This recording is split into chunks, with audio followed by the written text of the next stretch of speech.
Election commission ने Toshakhana case में इमरान खान को 5 साल के लिए नाअहल करार दे दिया।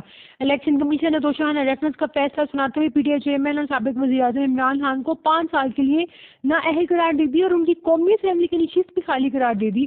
साथ ही इमरान खान के खिलाफ फौजदारी की कार्रवाई शुरू करने का भी हुक्म दिया गया है। अपने फैसले में इलेक्शन कमीशन ने इमरान खान को तोशाखाना रेफरेंस में असासे छुपाने के जुर्म में नाअहल करार दिया और उनके खिलाफ फौजदारी कार्रवाई का हुक्म दिया। फैसले के बाद इमरान खान रुकन कौमी असेंबली नहीं रहे और इलेक्शन कमीशन ने इनकी कौमी असेंबली की नशिस्त भी खाली करार दे दी। उन्होंने कहा कि इमरान खान करप्ट प्रैक्टिस में मुलविस रहे। झूठा स्टेटमेंट जमा करने पर आर्टिकल 63(1) के तक इन्हें नाअहल करार दिया जा रहा है। उनके खिलाफ फौजदारी कार्रवाई शुरू की जाएगी। हमारा जुडिशल सिस्टम क्या कर रहा है? जो लोग नाअहल थे उनको उन्होंने अहल कर दिया और जो शख्स अहल था उसको नाअहल कर दिया। खुदा ही जानता है कि हमारा पाकिस्तान किस तरफ जा रहा है। अल्लाह ताला अपनी हिफ्ज़-ओ-अमान में रखे।